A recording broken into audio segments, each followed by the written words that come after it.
I'm having some technical difficulties already. First night, new network. We're here to party. It's me, Nick. As always, I'm with TJ, who is on his way to being hammered, and we are live here on Fantasy Sports Corp. Proud and glad to be here. Quite honestly, new network, same time, same date, same two jackasses talking sports, having a good time. Our buddy, the Rook. I don't know if anybody noticed. Started up new intro for the show, now featuring Rook as he is a part-time member. I will remember you.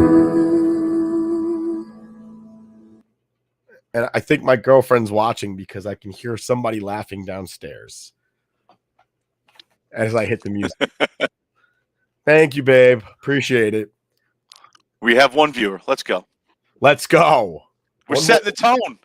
That's it. We started off strong. It's going to be hard to top this one. But big day for New York sports, as you can tell by my attire. Big day for baseball, big day for hockey. It's a big day. I'm pumped. I'm excited. I'm a lot of other X words that I can't say on the air. I don't know why I can't say them on the air, but I can't. I know I can't. Today's opening day, Major League Baseball.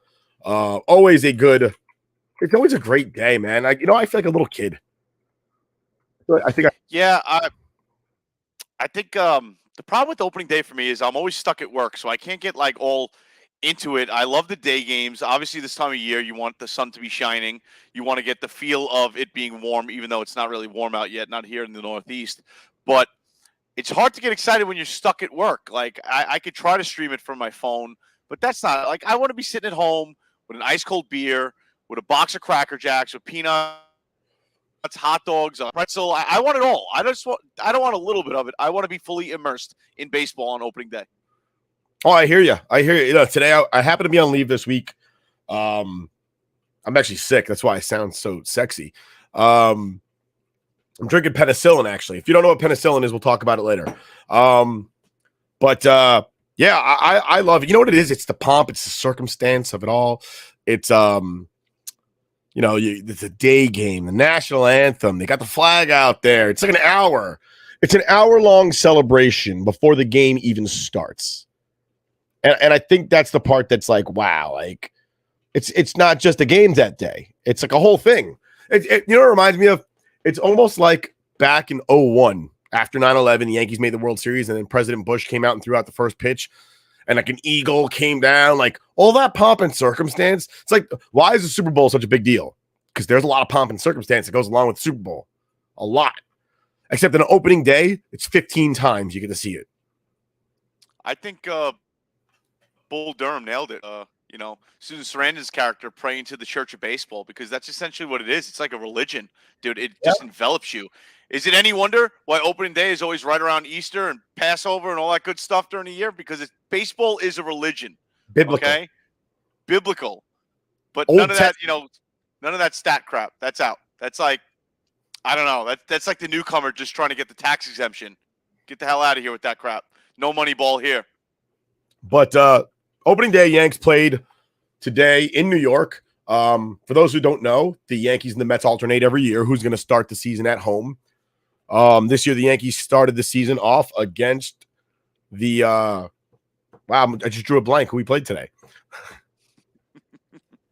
Yeah, I didn't get to watch the game at all. So And you know, it happens to the best of us. But I've watched so much baseball. We started the season off Arson Judge and the San Francisco Giants. Garrett Cole takes the bump, pitches a good game. Yanks win 5-0. Judge hit a home run his first at bat. The long-awaited debut of Anthony Volpe. Couple of surprising stats for the day. Right now, Cardinals beating the Blue Jays 9-8. Alek Manoah giving up, I want to say he gave up 5 runs before I pull the stats up for the day. He's supposed to be one of these guys that's a Cy Young contender. And not too many Cy Young contenders giving up 5 runs on opening day. But, you know, it happens. It happens to the best of us. Orioles beat the Red Sox 10-9. Braves beat the Nats 7-2. But no surprise there. And Braves are projected to have a very good season. Should win the NL East. Not without a long, hard struggle against, obviously, the nationally defending champ Phillies and the Mets out there. Right now, Cubs beat the Brewers. I'm a little surprised about that. Cubs coming out of nowhere. Quick stat about that. Marcus Stroman charged with the first pitch clock violation in the regular season in the history of Major League Baseball. Couldn't happen to a better guy. Jacob deGrom. Rough start for him. Rangers won 11-7 against the NL defending champ Phillies. But deGrom giving up 5 runs in 3 2/3. Yeah, that's pretty Not rough. the start you want if you're Jacob deGrom. Not worth the juice is not worth the squeeze after that outing. But then again, it's opening day, so Yeah. Rays beat the Tigers. No surprise there. Pirates beat the Reds. Hunter Green unleashes a 101-mile-an-hour fastball down the pipe, and O'Neal Cruz tanked it 110 miles an hour into the right field bleachers, right where it belongs. And that, ladies and gentlemen, is the difference between you knowing how to pitch and you knowing how to throw. If he would have thrown that pitch 95 miles an hour on the corner, it's a strike, and O'Neal Cruz can't even swing at it. But instead, he threw it 101 miles an hour right down Broadway. Major league pitcher, major league batter. Major league mistake. dude, out of here. There it was. See ya.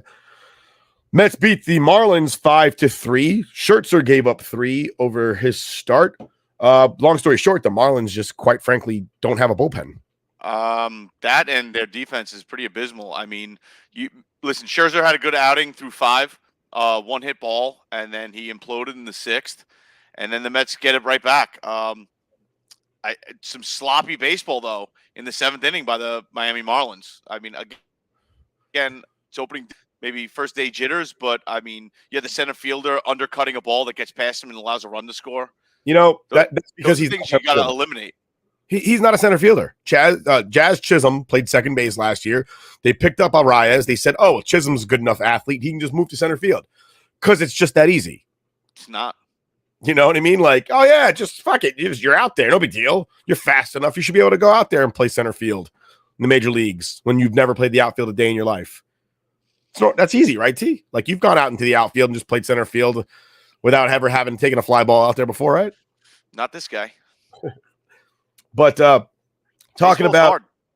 Yeah, this year for opening day, if you were a rookie, you actually got a little patch on your jersey. Or I guess if you're going to do it for the duration of the season, whenever it's a rookie's first game, it's going to say, I can't remember what the patch says.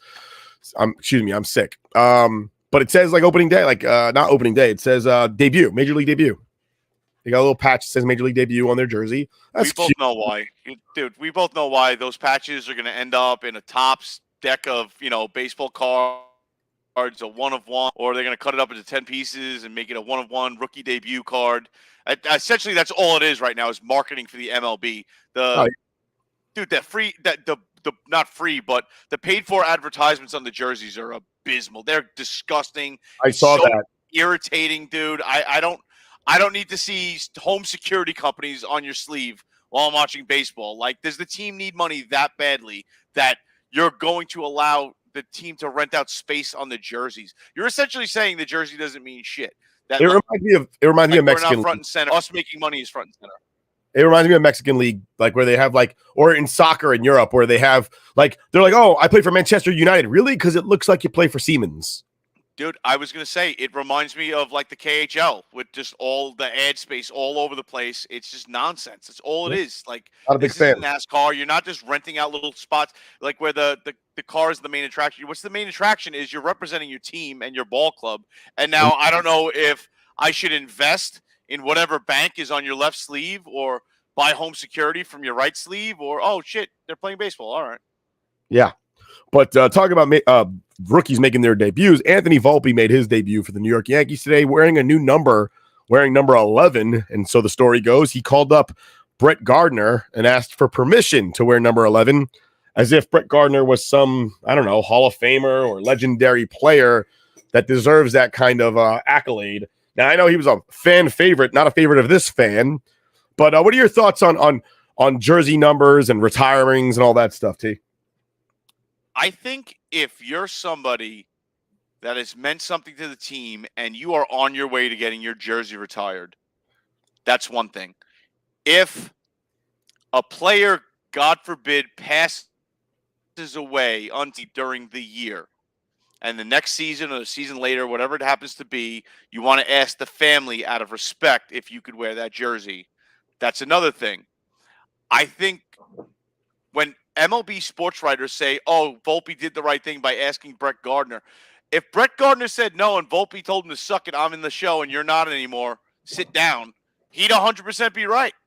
Why does he have to ask him? I get it. It's a cute little story, and the MLB and their writers like to put free crap out there, but it's nothing. It's nonsense. It's bullshit. He doesn't have to ask anybody. This Brett Gardner was not a Hall of Famer. Brett Gardner didn't bring us 5, 6, 7 championships. Brett Gardner didn't like save a kid falling out of the upper deck on his way down to the field, and he snared him with that breakneck speed, you know, his stolen base speed that hasn't been seen for his last 10 years of his career.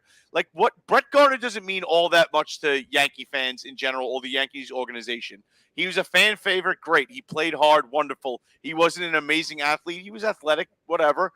But the fact that they want to push that as some kind of like, oh, beautiful thing, it's nothing. It means not Brett Gardner and his number have no substance when it comes to the Yankees organization. I just don't get it. I still see 11, and I think Chuck Knobloch. Absolutely. Like, somebody actually won some championships.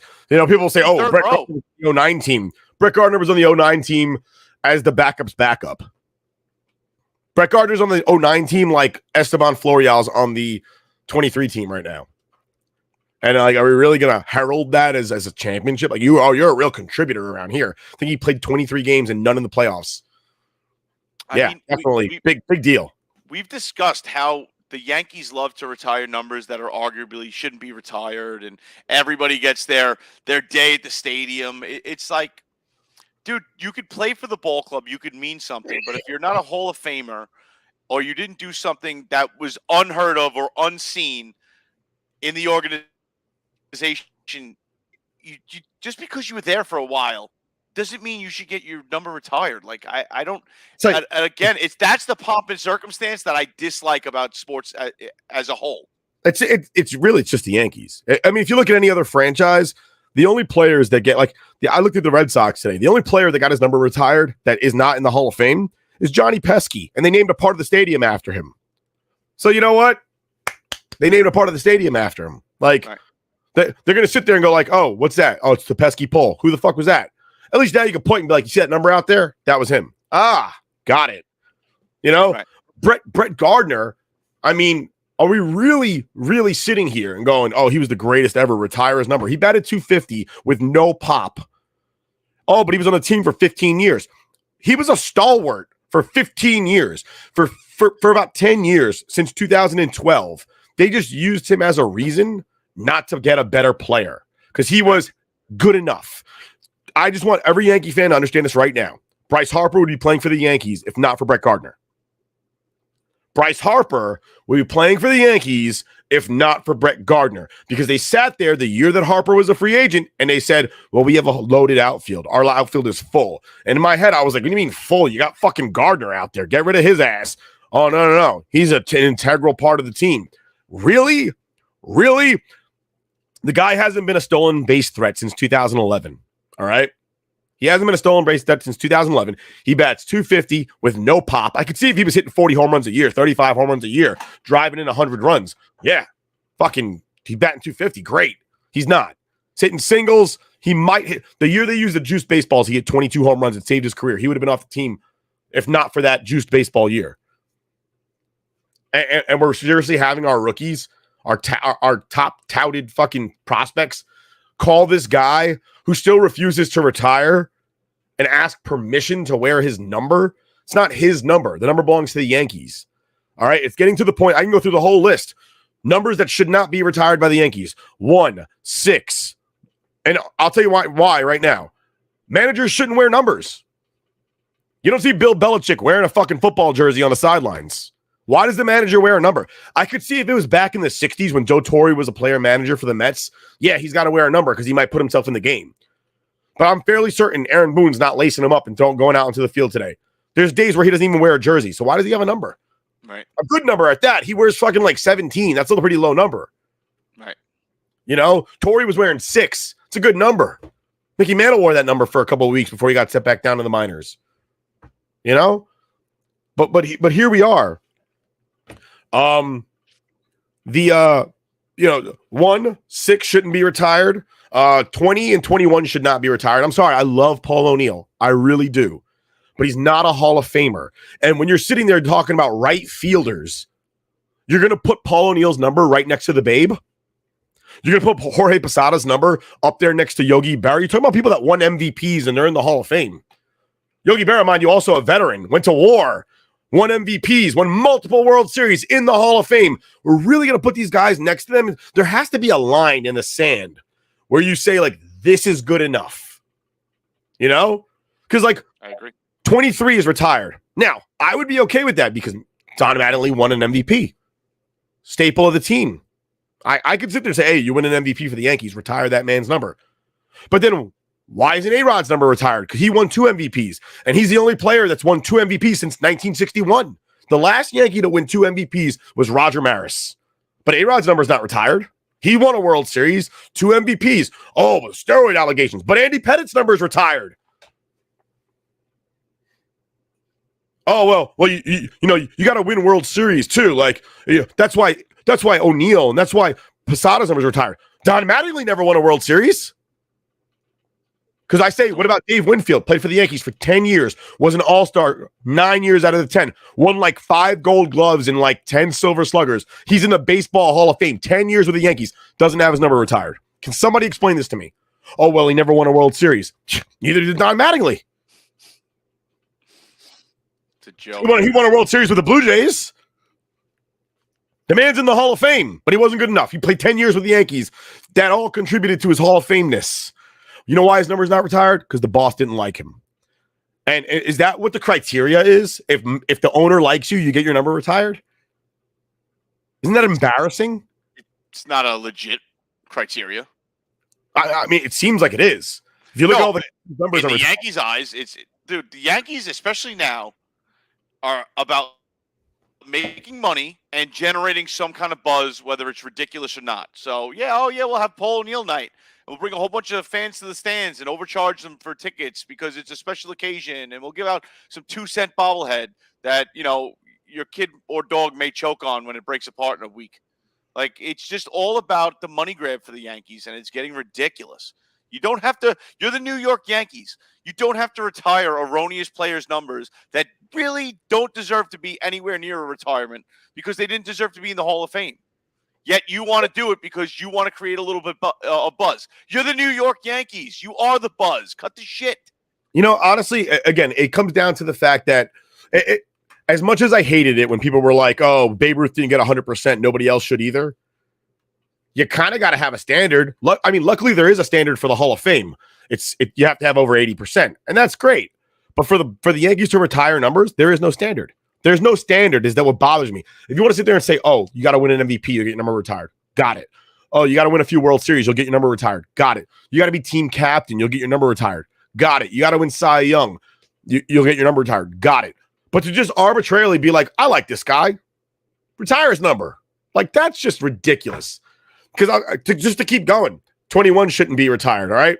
I love Paul O'Neill, but it shouldn't be retired, period. All right? I think 23 should be retired, absolutely. He meant so much to the team. 37, Miller Huggins. Why does the manager have a number? I'm sorry, 37 is Casey Stengel, excuse me. Casey Stengel, why does the manager have a number? What is he going to do with it, right? 49, Ron Guidry. Great player for about 2 years. After that, he was no longer dominant, which is why he's not in the Hall of Fame. Reggie Jackson shouldn't have his number retired. He was on the team for 5 years. That's it. He won 2 World Series in that 5 years, but if you look at his numbers, they weren't all that impressive.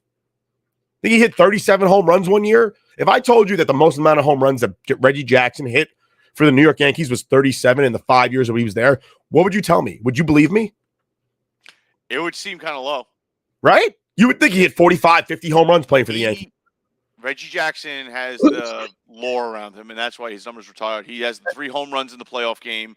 That's why he has his number retired. He is Yankee. Like, when you think of, if you were around and alive during that era and you thought about Yankees championships, he's what comes to mind. That's why his number's retired. I don't disagree with you.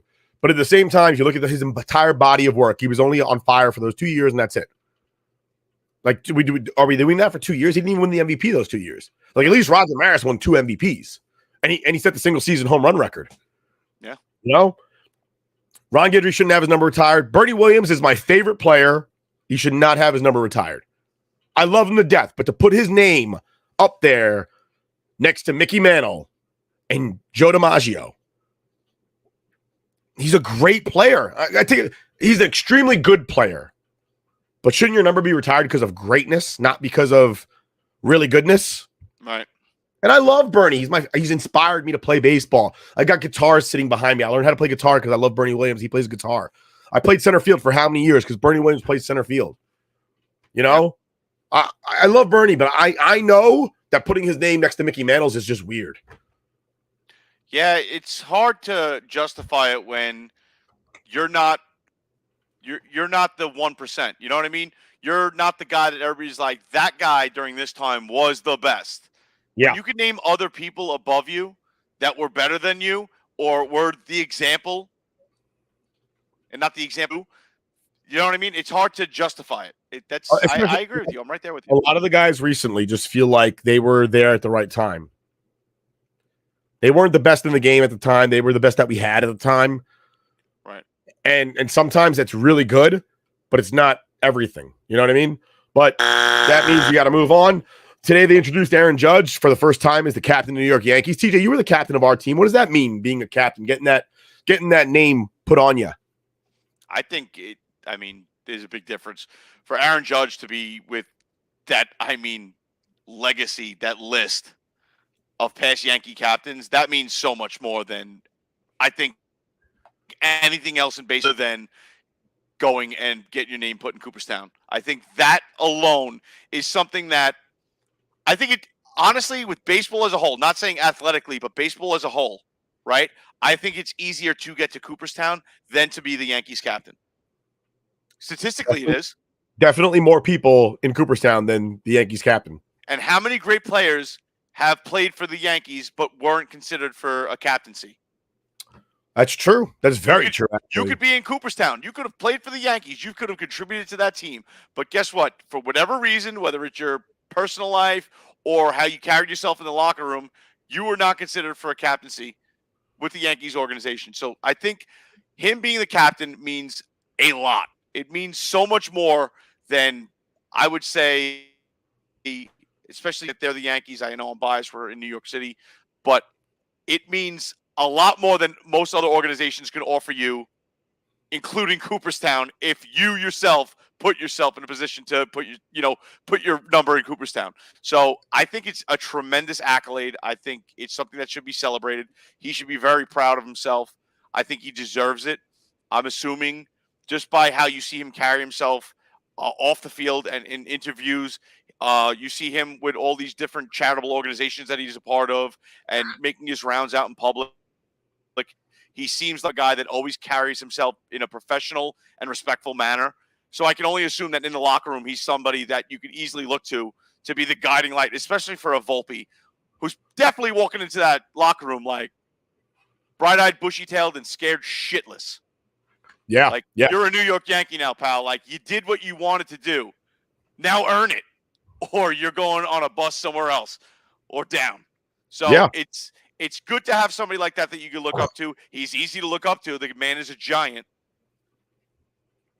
So I mean, as far as me, in my experience, what being a captain was I got to trade jabs with Skip, our coach Dennis, and kind of be the whipping boy for the team and go back and forth with him and be the voice of the team and let him take it out on me and be the example and get my ass kicked and handed to me and verbally abused. And I would do the same to Dennis, and we had a great time doing it, while all the other younger people on our team just kind of stayed scared, shaking in the back of the dugout. But I think anytime you're a captain of any team, whether it's a men's league baseball team, whether it's a beer league roller hockey team, anything like that, you definitely got to carry yourself a certain way. And you got to know that other people are looking to you to be, the perfect example and representation of you. And I mean, being the representative,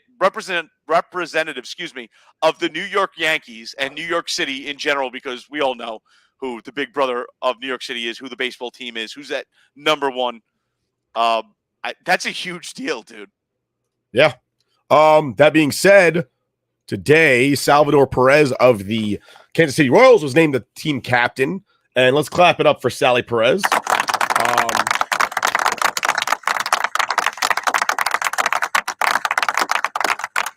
Great accolade for him. Sally Perez has always been a very exemplary baseball player. He's been with the Royals for a very long time. Couldn't have happened to a better guy. Congratulations, Salvador Perez. And that brings us to the end of that segment. We're done talking about baseball. A quick plug for our boys over at Wrestling Addicts. And Wrestling Addicts will be doing a show for WrestleMania coming up in the very near future. WrestleMania coming up this weekend. Catch them as soon as you can. They'll be doing a special show for WrestleMania. Oh, yeah. Quick plug from our sponsor. Underdog Fantasy is here to save your post-fantasy football season blues. The easiest place to play and win with the Underdog Fantasy app. Get up to 20 times your money in a single night with our Pick'em contests.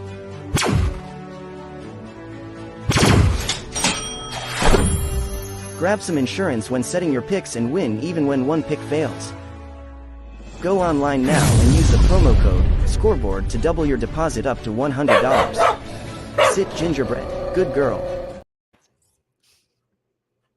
And that is our sponsor, Underdog. I'm not gonna lie, I'm very intrigued by the Pick'em win 20 times your bet. I mean, as well, you should be, sir. The degenerate in me just, boom, the light just went off.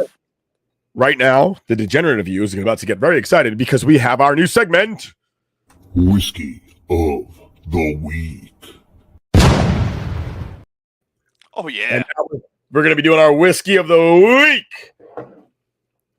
What are you drinking this week, Yeah, TJ? baby. I had to start it off with a banger this week.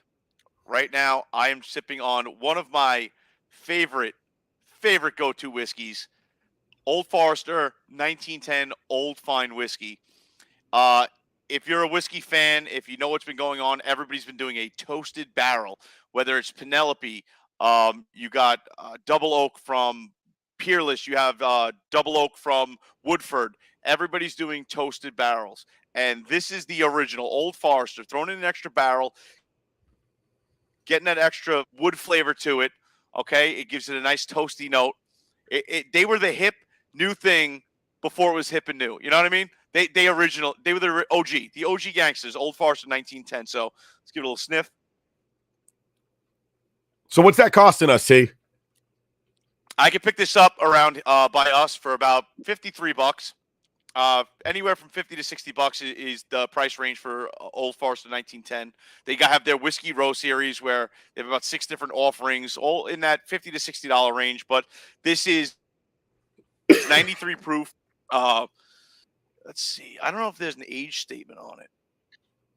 I don't believe there is, but 93 proof. On the nose, it Dude, it just is dripping of a dessert. It is bananas Foster all the way. A little bit of banana, a little bit of that fruity banana note to it, and then just a burnt caramel all the way through.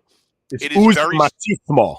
dude, it is very sweet. It is very dessert-like. That's the best way to describe it. It is a sweet, not overly sweet, not fake sweet, not fireball. Like, it's not sweetened artificially. It's a smooth, beautifully like natural caramel flavor from the wood, and it's so drinkable. It's not even funny. I love sipping on this. If you're a fan of whiskey, a fan of bourbon, and you normally have your whiskey over ice or something like that, but you're looking to elevate it, you see all your friends drinking it neat, this is one of the first whiskeys I would recommend to try neat. You could really pick up the different flavors and notes and characteristics to it. It's very smooth, very easy to go down, no burn to it whatsoever. So Old Forester 1910. It's delicious. It is. So I'm actually drinking a Scotch. You should know if you're drinking Scotch, Scotch is just Scotch whiskey. Scotch coming from Scotland. So anytime somebody goes, "Oh, I'm drinking Scotch," they're drinking whiskey. Just like bourbon is a type of whiskey and Irish whiskey is a type of whiskey, and it's all whiskey. Basically, if it's something brown and it's not cognac or brandy, it's whiskey. So I'm drinking Dalwhinnie 15.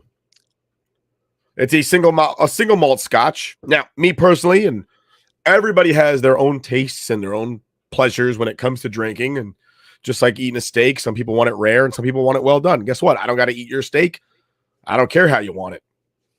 Don't mess up my steak and we'll be good. I drink my alcohol with ice because I like a cold drink. So I'll have a nice smooth sip of this. Cheers, by the way. Cheers, Gov. It's very smooth. I'm a little sick, so I honestly I can't taste many aromas or flavors to it. I got no smell at all right now. I don't have COVID. I'm COVID free, thank God. But it doesn't have any burn. It's smooth. And that's the most I can appreciate. I can taste a lot of wood. There's a little bite at the end of it, but the bite is good. I appreciate the bite. This runs about $55-$65 a bottle. The bottles look like this bad boy right here. I would put it up there with like a Macallan 12, maybe a Macallan 18, something like that. Because obviously it's not going to be Johnny Walker. Johnny Walker's a blended Scotch. This is a single malt. But it's definitely up there. It's a little lighter though. Macallan is a little bit darker, as you can tell by the color. Macallan's a little bit darker than this, so it's definitely good. It's just not as dark as I'd like it to be. It's a little bit lighter. I was drinking penicillin. I tell you, I'm sick right now. Penicillin is a drink. You mix a couple of measures of ginger syrup, a couple of measures of honey, a couple of measures of lemon, and a whole bunch of measures of Scotch. And you throw it on some ice, you shake it up real nice, and either it'll soothe your cough or you'll be too drunk to recognize that you're coughing, and you'll pass out. Either way. I got to ask you, where does one get ginger syrup? I got mine on Amazon. Okay, or you can get ginger syrup from an Asian marketplace. Usually they'll have ginger syrup. Okay, yeah, I didn't know if it was like something that you could get at, you go to the liquor store and it's right next to the maraschino cherries and lime juice and you know what I mean? Well, it's one of those things like honey. It's something you cook with. So you're more likely to find it at a supermarket than you are at a liquor store. Fair enough. Because I don't think I'd go to the liquor store to go find honey, would I? Not really, no. Right? It's not like bitters. I was in my brain. It was just clicking like almost like, all right, you got your Demerara syrup, your simple syrup, your different flavorings to make cocktails. So. Ginger syrup is a lot like honey, like almost the same texture. It's not as sticky. It's a little bit more fluid. Ooh, fluid. But yeah, this single malt Dalwhinnie, which is actually the first time I ever had it, opened since 1898. Very good. I was very surprised with it. I kind of grabbed it on the fly because it was the only Scotch I could find a couple weeks back. Okay. I'm very happy with my selection. Awesome. Listen, man, I think that wraps it up. But like Nick alluded to, Some of us like our whiskey neat. Some like it on the rocks. Some like it in cocktails. I don't care if you buy a bottle of whiskey and throw it off your ceiling. That's up to you. You bought it. You enjoy it however you want. You want to take $1,000, Pappy Van Winkle and pour some Coke over it. I mean, more power to you. I would probably cry if you did it in front of me, but do it however you want. Whiskey is meant to be enjoyed, and let's pause that real quick. What if they did it in front of you, but they gave you your own glass? Oh, then I don't care. Okay, fair enough. No, I think what I mean by if you did it in front of me is if you have money to burn and you walked up to the bar and said, "Oh, hey, is that a old Rip Van Winkle 10-year? Yeah. I'd like to buy the bottle." All right, well, that's gonna be like $2,000. No problem. Here's my credit card. And then you took it out, and then you took a picture, poured the whole bottle in, and then poured a bottle of Coke in. I would probably cry myself to sleep for like a week. Jeez.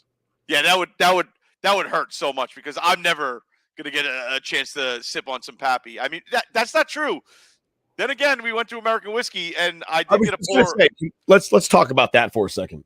Yeah, so we went to the Ranger game Tuesday night, where we absolutely dominated the Columbus Blue Jackets. We will get to that in the Ranger segment of our show. But right beforehand, we went right around the corner on 30th between 7th and 8th is American Whiskey.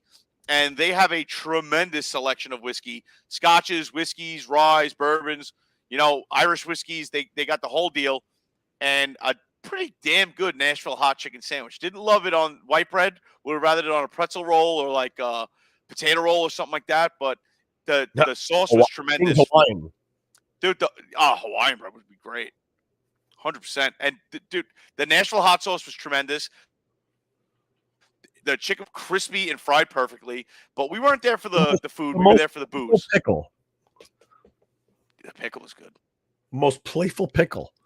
So I ordered a Baker's 7. I think it was like $22 for a pour of Baker's 7, 2 ounces. And Baker's 7 is in my arsenal of want to buy a bottle, but haven't tried it yet. So haven't picked up a bottle yet. Rather try something before you buy it to figure out if you want to buy it or not. Save yourself the $60, $70, whatever I think Baker's 7 is like $75 right now.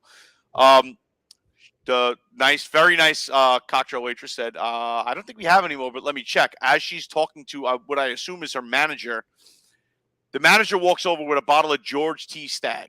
George T. Stagg is part of the BTAC, the Buffalo Trace Antique Collection. It is one of the most coveted bottles that comes out every year. It comes out once a year. And it is, while it is $100 MSRP, if you look on the secondary market, and usually going to get it is the secondary market, it's going for anywhere from $1,100 to $2,000 if you can find a bottle, because that's how hard it is to get. That's how rare it is. People covet this stuff, and they go out and they buy it up as soon as it drops. So unless you're lucky enough to stumble into a mom-and-pop liquor store and they happen to have it sitting there, and they're nice enough to sell you it at MSRP because they don't know what they have or they don't want to rip you off because they're just genuinely nice people. There it is. George T. Stagg. I believe the age statement on it is like 12, 13 years. It was, the one I had was, let me pull it up. Because, of course, I took a picture of it. Let's be real. Not to drag this along any longer than it has to be. Where is it? There it is. Boom. 138.7 proof. Uncut, unfiltered. So that George T. Stagg, the manager walks past while my waitress is asking her if they have any Baker 7 left, walks past with holding a bottle of George T. Stagg. And I, just on the goof, even when I see something high-end in the liquor stores, I always ask, like, how much is it? Just for shits and giggles to know, like, I'm poor and I can't afford it. She looks it up on the computer, comes back and goes, $42. And I was like, I don't believe you. She's like, no, it's $42. I'm like, okay, I'll have that. The hell with Baker 7. Sorry, Baker 7. No offense to you, but I'm going with the George T. Stagg. I sipped on that thing for like 45 minutes, a 2-ounce pour. It was heaven. It was pure, just sweet cherry and caramel and woodiness from the barrel. It was just, oh my God, it was heaven. It made me really think about offering them whatever pours were left in the bottle to buy it because it was phenomenal. Phenomenal.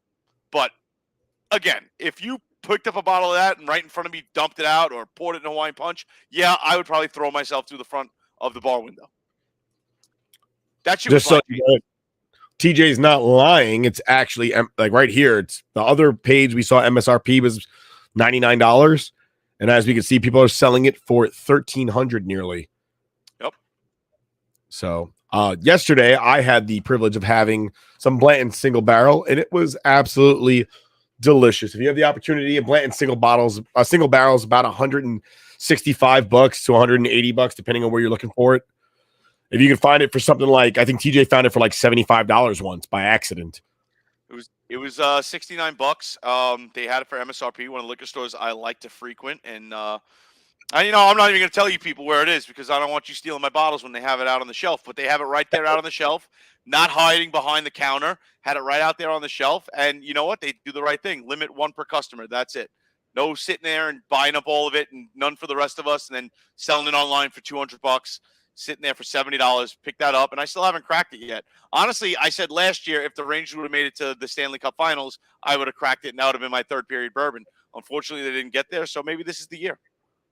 Maybe this is the year, but that brings us to the end of this segment. Real quick plug, we've got a Masters tourney coming up, and you'll see plenty of stuff out there for Divots and Pivots. We'll be doing stuff with them for the Masters in Augusta National, where I have played a few times.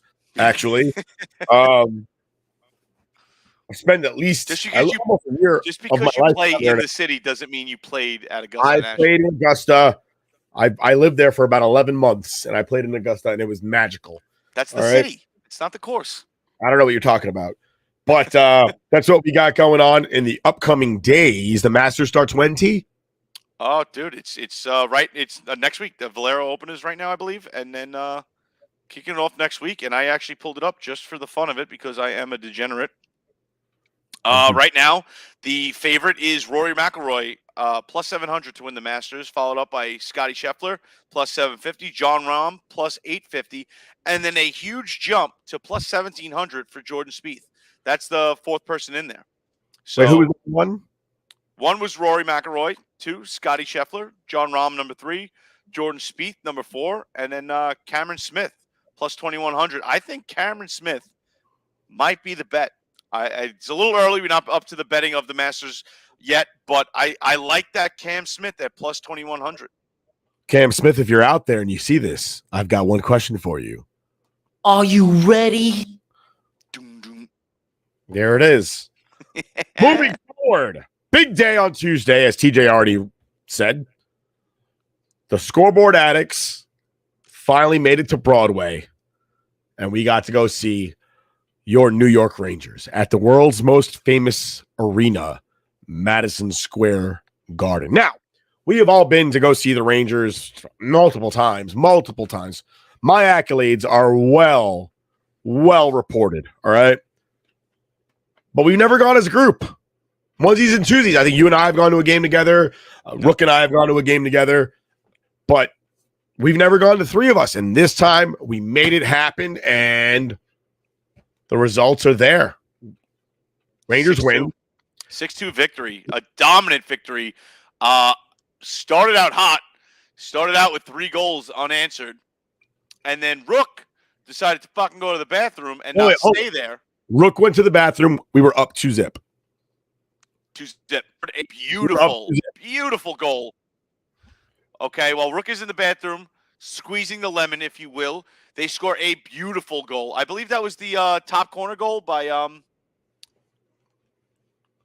who scored that? Was it Zibanejad who put it top corner? I want to say it was. I believe that was the third goal. And I texted Rook, stay in the bathroom. Like you made your bed, now you lie in it. Good call. He comes back, and Columbus scores a goal right away. The entire section booing him. Our whole section, we were like, boo this man. He just jinxed us. They scored 2 goals immediately as soon as he came back. And he was happy as a pig in shit because he's a Ranger hater. Notorious Ranger hater. Everybody knows that. Oh, my God. But my streak continues.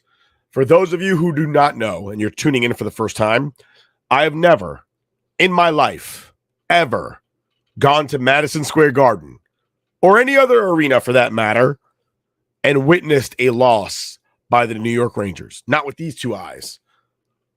I've seen it on TV plenty of times. Right now, the Rangers are losing 2-0 to the Devils. God damn them. And if I was there, they'd be winning right now. Just got news for you because I've seen them play in Nashville, and they beat the Preds, and this was, what, 4 years ago? October 2019? Nick's win streak travels. It does. It does. And then Rook tried to turn it around on me and then tried to get you to turn against me. He tried. And what was your response? It wasn't going to happen. I sided with Nick 100%. Got to go with a hot hand. Because Rook bought the tickets and he was like, I won't keep messing with me. You're not coming to the game. Right, TJ?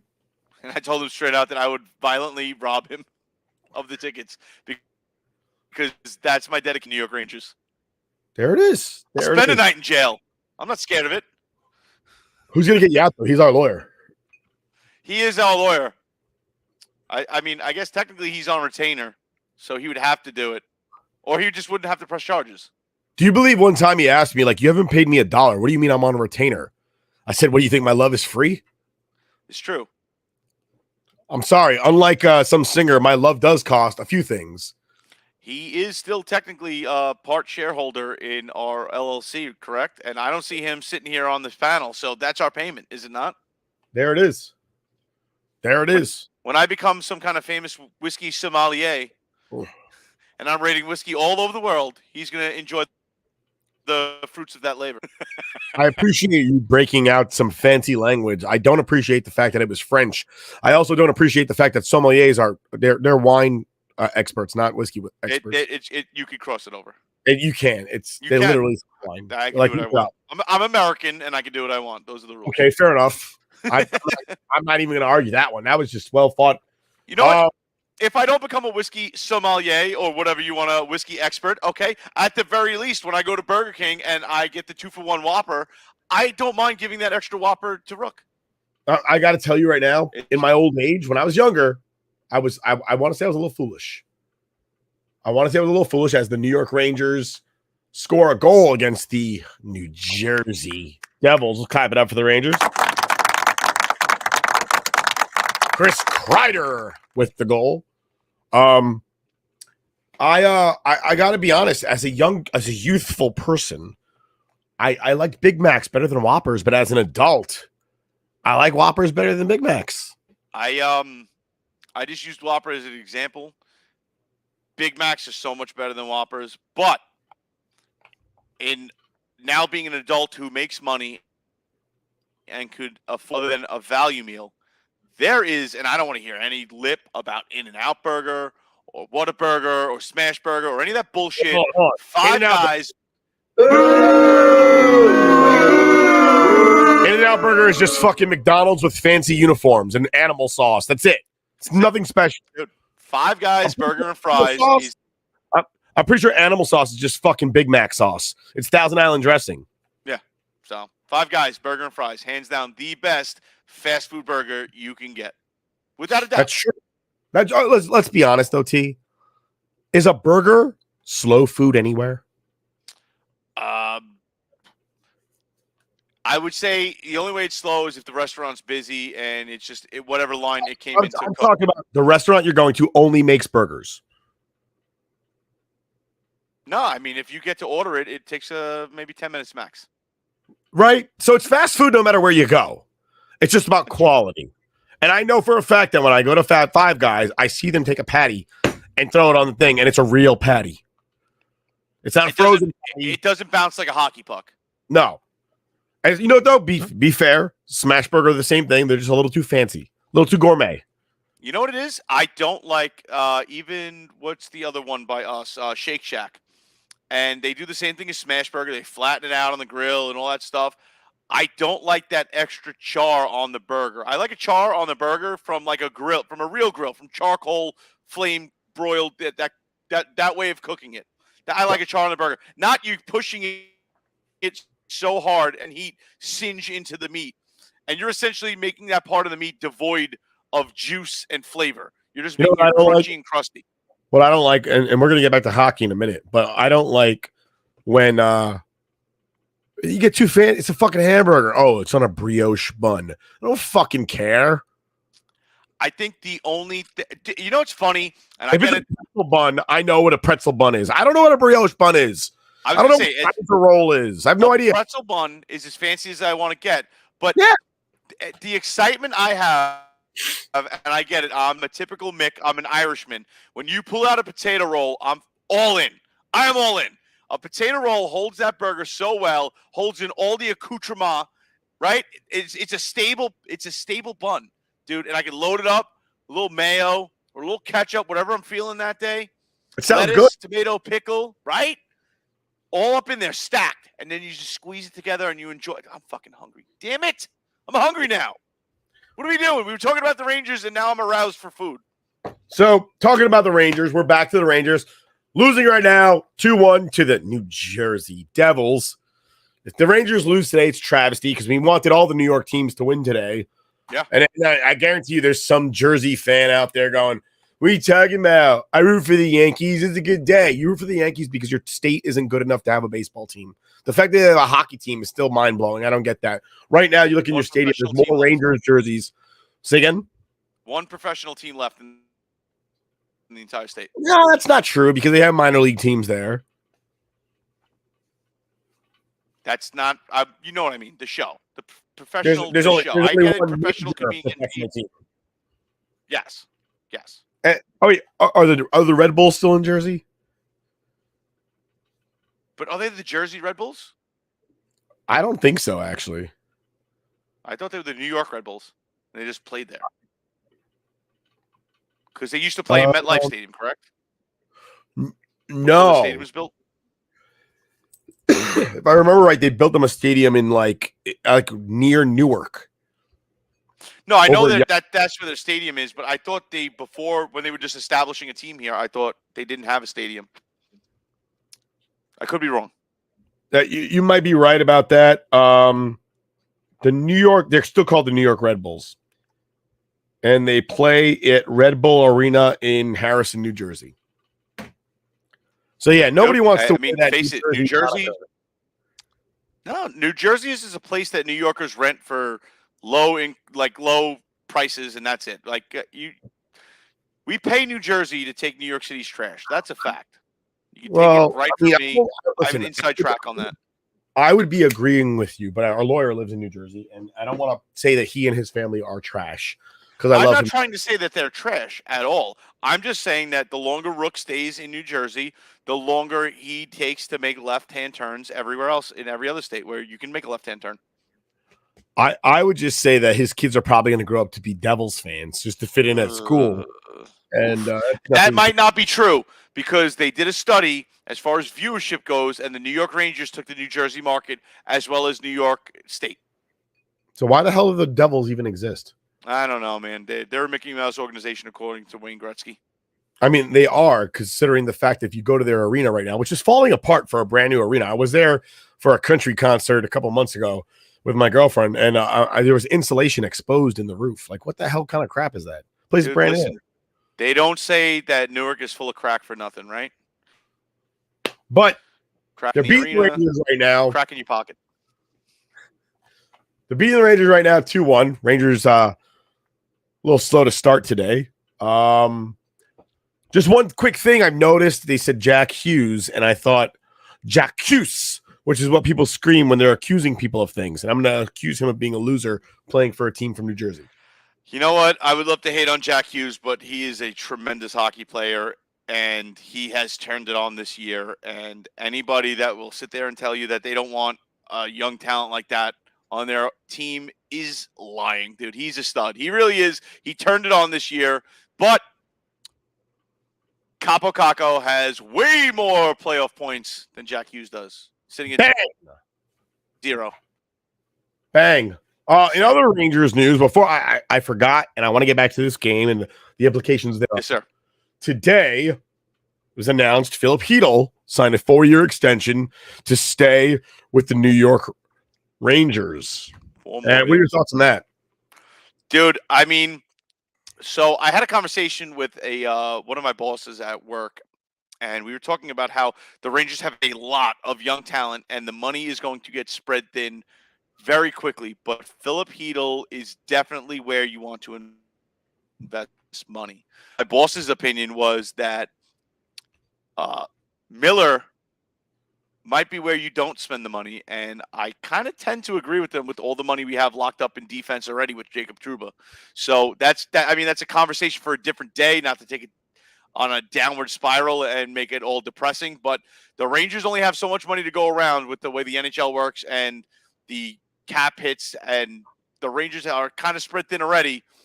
So I like the signing of Philip Hedl for 4 more years. Out of all our young talent, out of our kid line, he is the most productive. Second being Capocacco, who's absolutely turned it on, especially with the passing this year. His assists have gone through the roof.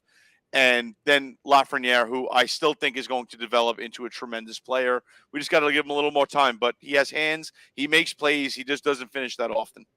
My man's got hands for days. I see him cross that blue line on the other side very often in ways that I'm sitting there going, how the fuck did he just do that? But the contract for Philip Hedl, look, and for those of you who are not familiar with the New York Rangers, it looks like Chidel, but it's pronounced Hedl. Excuse me. Again, I'm sick. Annual average of $4.438 million, totaling $17.75 million over 4 years. Congratulations to Philip Hedl. Well done for you, sir. You earned every penny of that dollar amount. Yeah, buddy. We'll see what he's got to bring for the next 4 years, and it's exciting. It really is exciting stuff when you get to keep your guys. If we could keep the whole kid line, that would be some magical stuff by Chris Drury. But he pulls it off again with this contract, which isn't really a bank breaker. It's not really a bank breaker, and we get to keep one of our homegrown guys, and we'll see where we end up with both Lafreniere and Kakko in the years to come. I hope they both get to stay for extended periods of time, provided that they continue to progress in the direction that they've been going. I hope that they end up exactly where we ended up Tuesday night, and that is celebrating on the ice. Just saying. There it is. The three of us on the ice at the world's most famous arena. Rook hooking us up with some Foxy Fox jerseys. That's true. A late Christmas gift was actually very nice of him. Very thoughtful. Appreciate you, Rook.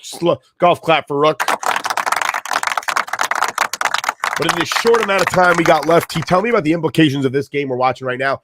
Second period, 2 minutes left. Rangers losing 2-1 to the New Jersey Devils. Going into the playoffs, which are, I believe we have, 6 games left, I want to say? Yeah, something like that. You know who you're going up against. You know who's in your division. You know who's probably moving on. Okay, right now it looks like the Rangers playing the Devils, and the Devils have given us a problem all year long. We've made a lot of mistakes against the Devils. The Rangers are kind of hitting a little bit of his offensive stride right now, and Igor's been playing like a madman. The shots that he was knocking down against the Columbus Blue Jackets, the Rangers didn't play amazing against Columbus in the first half of the game, I would say. First period into the second period, they played very lackadaisical, very slow, not really with any type of, energy, I guess. I don't want to say that they were just didn't show up, because they showed up urgency to their gameplay. They were kind of just going through the motions. And Igor was making save after save after save. It seems like he's getting back to that A-plus effort that we know and love, especially that we saw last year. And the Rangers have been scoring a lot more. The offensive uptick has definitely helped the team. I think we need to be the team that's going to score 6 goals a night, because that's what it's going to take to beat teams like the Devils. Definitely going to take it if we get past to play a team like Boston and get that deep into the playoffs. It's just you need the stellar defense between the pipes, but you need the offense, and you can't win games 1-0, 2-0 in the playoffs in the Northeast right now. It's just not going to happen. That is an absolute fact. All that being said, we'll see where this game ends up with the for the New York Rangers against the New Jersey Devils, and we'll see where we get to. Our show is coming to a close. Before I end, I just want to add one last thing. Bring it back home to baseball before we go. Yankees game today, win 5-0. Between the two teams, 32 strikeouts. A lot of emphasis put lately on whether or not the time of the game is what's really driving people away. And I can't help but think there's only 54 possible outs to be made in a 9-inning game. Today, obviously, with the home team having a lead in the 9th inning, only 51 outs, 32 of which were strikeouts. If anything is going to drive fans away, and if anything is boring, not putting the ball in play is the absolute most boring thing in Major League Baseball. So take with that what you will. Both of those teams are heavily invested in analytics, and analytics say strikeouts don't matter.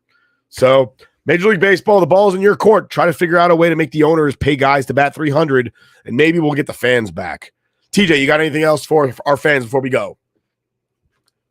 Play stupid. I'm still not a fan. Wait, say that one more time. I said the pitch clock is stupid, and I'm still not a fan. Amen. The game was 2 hours and 33 minutes and completely negated by 32 strikeouts. But that's all you get from us this week. We'll catch you again next week. New bat, or same bat time, new bat channel, Fantasy Sports Corp. We're here and we're ready. Oh, yeah. We'll catch you again next week. It's going to be legend. Wait for it.